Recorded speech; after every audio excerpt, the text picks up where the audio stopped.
Zimbabwe has 10 provinces, and in each one of these provinces, a dam construction project is underway. Wonderful. So that we can carry out irrigation. Yeah. Well, it's We vital. don't, so that we are not again continue to be subjected to the vagaries of the weather.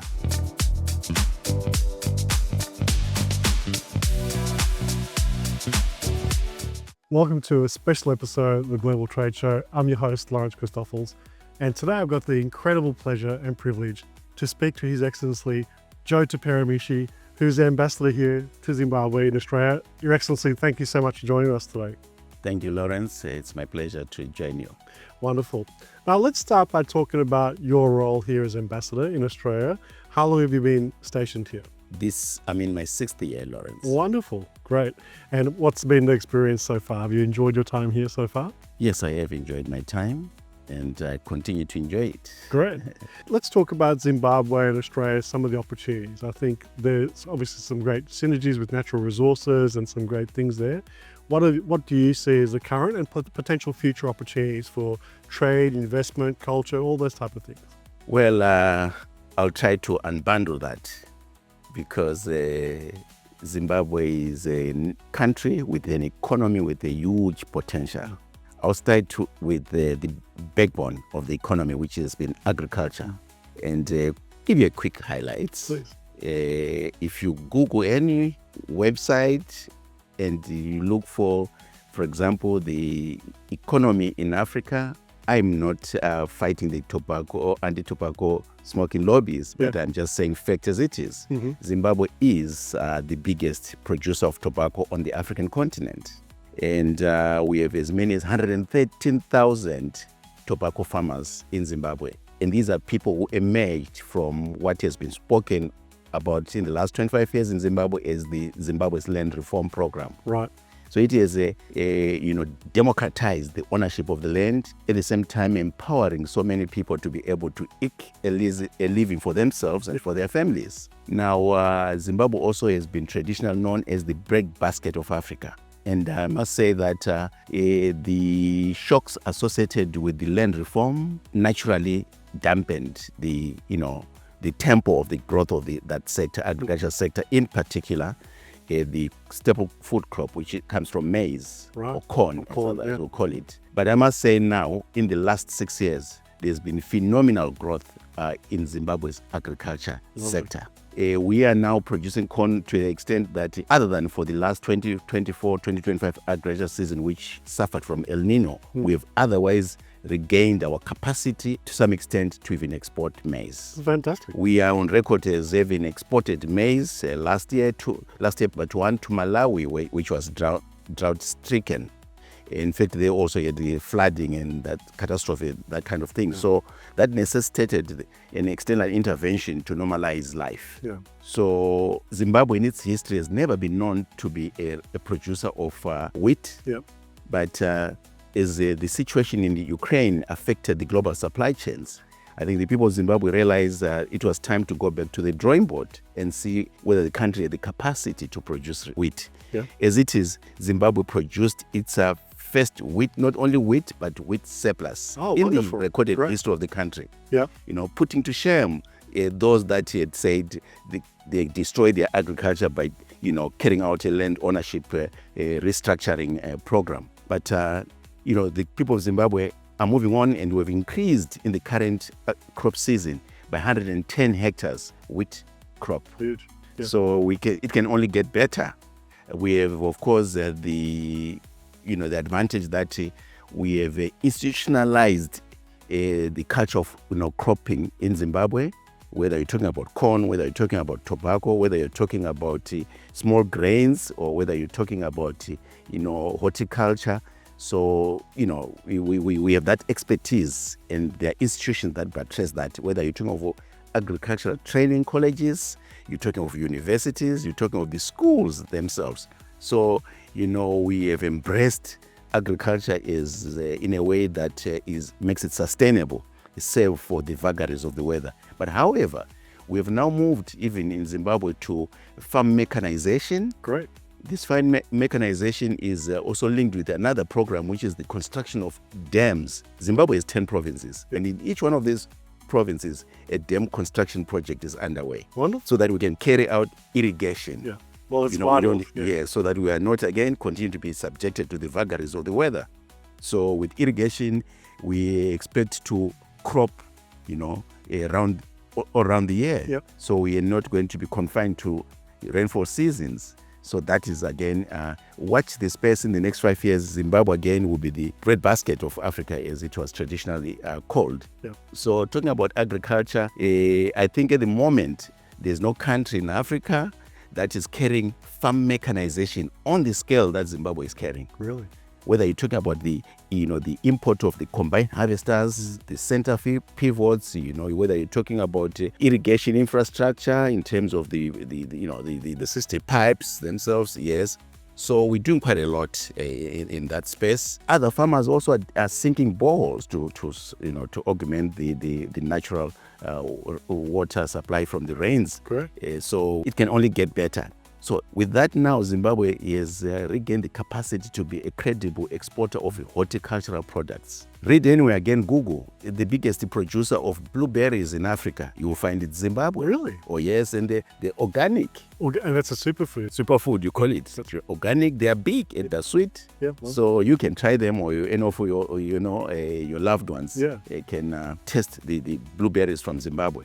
And we continue to expand the hectarage for the growing of blueberries. And we have a well-established system of trade, which is spearheaded by a specialized institution in Zimbabwe called ZimTrade, Zimbabwe Trade Body. Wonderful. For export and import trade. Yeah. So anyone who wants to conduct trade with Zimbabwe, their first port of call in Zimbabwe would be ZimTrade. And where the quantities they want to import are not perhaps what Zimbabwe has a capacity to currently produce, ZimTrade can work with farmers to increase the land under which a respective crop is being grown. That's clever. Yeah. So to work together to actually increase that. So we have the capacity at the moment to export, for example, fresh peas. Yep. We can export frozen peas, and we have done this traditionally. Yep. We have beans. Whether you want them baked beans or you want them as fresh beans, we export those in Zimbabwe. We are also a big player in terms of citrus fruits. Right. And we have some global importers that have contracts with Zimbabwe for the citrus fruits subsector. Avocados, macadamia, you can get all those in Zimbabwe and organically grown, I must say. That's wonderful. That's the beauty of it. So now we come to mining. Mining is traditionally it has buttressed agriculture, but at the moment it looks like it's about to surpass agriculture as the biggest contributor to the country's GDP. What is Zimbabwe like when it comes to the mining landscape? We have over 60 recorded minerals on planet Earth. Yeah. Zimbabwe possesses literally all the critical minerals that you can find on Earth, but of course it's subject to how one defines what different jurisdictions classify different minerals as at given times as their critical minerals. So let me look at those that are generally considered as critical minerals. We have cobalt in Zimbabwe. We have manganese. We have copper. We have chrome. We have nickel. Yep. We have lithium. Actually, we have the biggest lithium, hard rock lithium for that matter, on the African continent. If you were to go online to check again, the facts are there, which is the country in Africa with the biggest lithium resource endowment. So you'll find that it is Zimbabwe. So, what we are now doing is to look for the global players, the investors who are hunting for these minerals. But again, we say, come and work with us in Zimbabwe and observe our thrust on value addition. Yeah. Because we believe we were not going to be shipping raw materials as we have been doing in the past, because we're developing now a capacity to value add and enter the global value chain. Yeah. And already we have investors who have set up smelters in Zimbabwe. And others have expressed to government their intention to build smelters, and the others have presented their plans, the time frame during which they will be able to to build their smelters. So value addition is the name of the game in Zimbabwe when it comes to the mining sector. Yeah. We have gold, we have platinum. We are third largest platinum resource on planet Earth. We have Russia, South Africa, and then Zimbabwe. So we're a big player. We're indispensable when it comes to, in particular, this shift from the use of non-renewable forms of energy to the renewable That's forms right. of energy, Yeah. or whether you want to talk about the green economy. Yeah. Zimbabwe is a critical player. And it is important for those who want to position themselves, because as you notice, a lot of strategic partnerships are being entered into in the area of critical minerals. Yeah.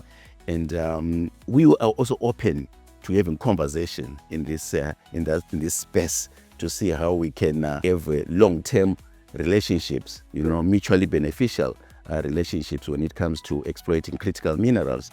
I mean, look, they say tomorrow's efficient economies will be the energy efficient economies. Yeah, right. Yeah. So we are looking at Australia, for example, which is renowned for what you call the METS, the mining, engineering, technology, and services sector.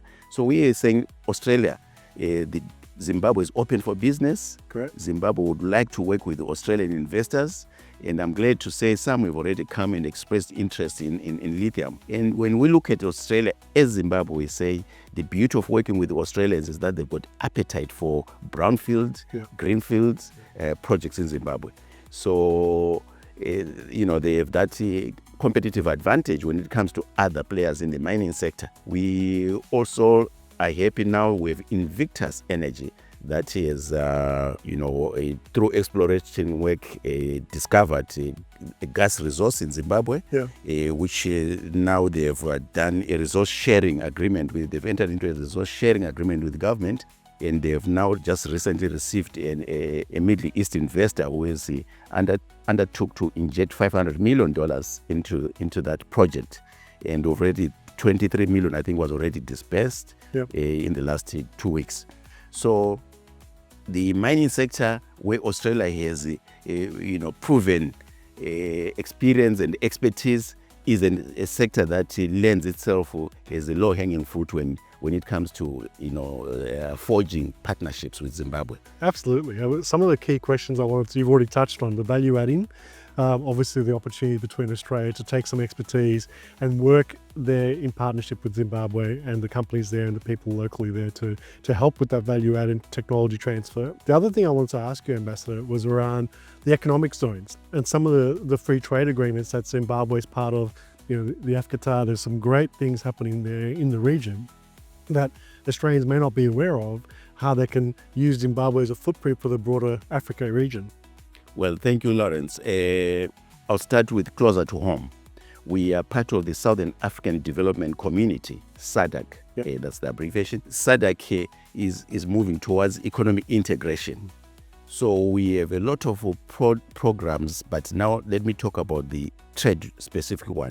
We're moving towards the duty-free trade, And one of the beauties or advantages of Australian corporate bodies doing business in Zimbabwe is that once they set up shop there, they enjoy the duty-free access to the regional market, and they enjoy what you call the rules of origin. They may bring certain components in Australia, and if you meet the threshold of the local content, you then still enjoy access to the regional market. So from that perspective, I can say we are a getaway to the SADC region. And not only that, I should mention this, Zimbabwe is now the biggest stainless steel fabric or project in Africa. Yes, the Tsingshan group from China is invested in Zimbabwe to the tune of 800 million. So Zimbabwe is going to be the gravitas when it comes to the industrialization program of Southern Africa or African countries in the broader at continental level.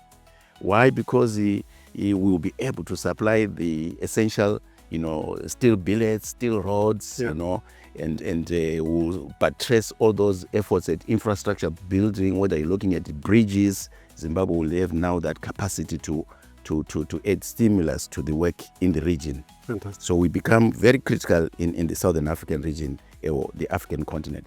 Again, the African continent itself is moving towards the African Continental Free Trade Area. And bodies like SADC or ECOWAS, this is the Economic Community of West Africa, or the East African Community, or the COMESA, Common Market of Eastern and Southern Africa, or the Maghreb Union. These are considered under the African Union integration program is building blocks. Wonderful. Yes, you need that. Yeah. Yes. So what is happening at the regional level, it is envisioned that, in the long term, culminate in the creating of one common integrated trade space in the African continent, duty-free, and obviously integrated in terms of production structures, making Africa a competitive global player. Great. And anyway, people have said the future belongs to Africa. Oh, that's what I was about to say. When you look at the demographics and what is happening at the moment, in particular, this emphasis on value addition. Yeah, and I think the age, the population, the growth, the powerhouse that Africa is already becoming, and I think that the timing is really strong for this discussion and for what's happening with the focus for Australia here for exporters and importers on market diversification. I think it's the latest geopolitical challenges over the course of the last few years. Australia as a country and the government is looking for market diversification, and Africa has been for too long, in my opinion, untapped. It's something that we should be working closer with the Africa partners and the African nations. And I know that Kathy from Emerging Africa is working on that Africa-Australia dialogue coming up in October. So unfortunately you won't be there, you'll be traveling, but that's one important step to help create awareness and people contacts. You talked about Zimtrade, some of those organizations that Australian companies need to be aware of, and then through partnerships and through agencies and offices like yours and some of the other agencies on the ground, they really need to start engaging. Well, of course, there are lots of trade opportunities for Australia. Look at the pharmaceuticals, in particular the spirit that has come from transatlantic quotas that is making it difficult to export Australian pharmaceuticals. We in Zimbabwe have a market for pharmaceuticals. So do other regional players. But, it probably is time for Australia to think globally. That's right. And say, where else can we channel our pharmaceuticals? Because there are alternative markets, Yeah, exactly. that remain untapped. Yeah. And as you say, I think there is a consensus right around the world. All the big economies, they know how important Africa as a region is, that the future is Africa when it comes to trade opportunities. The growing economics are just incredible when you look at the scale and opportunities that are there. True. And now tourism is another sector I should talk about. Yes, it's a beautiful country, Zimbabwe, which I haven't been to yet. Please go to your diary and start preparing for a visit to Zimbabwe. The Victoria Falls comes to the mind of many people once you mention tourism in Zimbabwe. Yeah. The Victoria Falls is iconic, but it offers an experience that is unmatched elsewhere in terms of the behavior of a water body. Yeah. And it is about 1.2 kilometers, the water curtain. Wow. So it is quite a spectacular feature in life that one should not miss the opportunity to experience. Now, talking about tourism, it is not only Victoria Falls, but of course we have got the wildlife in Zimbabwe. You have the big five. Those, again, you can come in and enjoy seeing them and, come for photographic tourism, enjoy those in Zimbabwe. But again, the story doesn't stop with the wildlife in Zimbabwe. We are talking of tiger fishing. Oh, wow. There's something called tiger fishing. I don't know if you've seen it. Tiger fish, it's the lion of the water in Zimbabwe. It is in Kariba Dam where people fish it. And the international fishing tournament of the tiger fish is held every October. Really? Yes, of October of every year. Yeah. So you can actually come to Kariba for tiger fishing. You can be in Kariba Dam. It is, by the way, the biggest or the largest man-made water body in the world. Really? It is, yes. So you go online and you check and you verify that. Now you can do the water sport, whether you are doing your leisure fishing, whether you are, you have your houseboat, and whether you want to do your speedboats, Kariba is there for you. Now we have another one that we recently built in Zimbabwe called Tugwi Mukosi. It is around the Masvingo area of Zimbabwe. Actually, from this town of Masvingo, it is about 95 kilometers away. Really? That's another water body that will be offering, again, a lot of tourism built around the water, whether you are talking, again, what I've been talking of with respect to Kariba. The same spots you'll be able to enjoy in Tugwi Mukosi. You have our cuisine, the Zimbabwean dish itself. It's something to experience because it is not replicable in Australia. So the Australians can come and enjoy sumptuous meals in Zimbabwe. They can enjoy game meat as well in Zimbabwe. And we invite them to be part of that. We want to work with the outbound tour operators in Australia. Correct. Those are the ones I'm looking at in Melbourne, working with, whether it's in Adelaide, whether it's in New South Wales, in Sydney. I would like to work with all those so that give the Australian child a whole new experience, citizen an experience of what Zimbabwe is all about. So tourism is there. But again, we are looking at, people-to-people contacts other than in tourism, but in the academia. Yeah. Zimbabwe has been known, for so many years by UNESCO, labeled as one of the countries in Africa with a highly literate population. And this is testimony to this is borne by the fact that even in Australia here, you have a lot of medical doctors from Zimbabwe. Yes. You have a lot of mine engineers from Zimbabwe. In 2002, I was in Perth, and where I learned then that Fortis Group, FMG, at that time as many as 106 is people of Zimbabwean origin working in various levels of its mining operations. That again bears testimony to the fact that people of Zimbabwe, they apply themselves in the academic space. So we have also a student program, scholarship program that we have traditionally enjoyed with Australia. At the moment, we have a number of Zimbabweans coming under the Australia Scholarship Award for Africa. Right. And we hope the numbers will keep on increasing as the Australian government's capacity to offer such scholarships expands. So we are looking at twinning of universities. A university like this, RMIT, with a university in Zimbabwe. We are looking at Zimbabwean universities working under what is called the AAUN, or Australia Africa University Network. Wonderful. That sounds great. Which meets annually so far it has been in Perth, but they also meet in South Africa. They recently had their meeting in Kigali, in Rwanda. Yes. So we would like to see Zimbabwean universities enjoying the membership of the Australia Africa University Network. And then we can broaden the scope of exchanges, whether it's joint research, whether it is a staff exchange, whether it is collaboration in curriculum development. These are the issues that we'll be more than happy to exchange with equivalent bodies in Australia in the academic space. Wonderful. Well, it's been great to speak with Your Excellency. I know that there's people waiting for you with the next meeting, so appreciate the time you've taken to spend with us here on Import Export TV. It's been an absolute delight, and you may be so hungry to go to Zimbabwe to experience all those amazing things.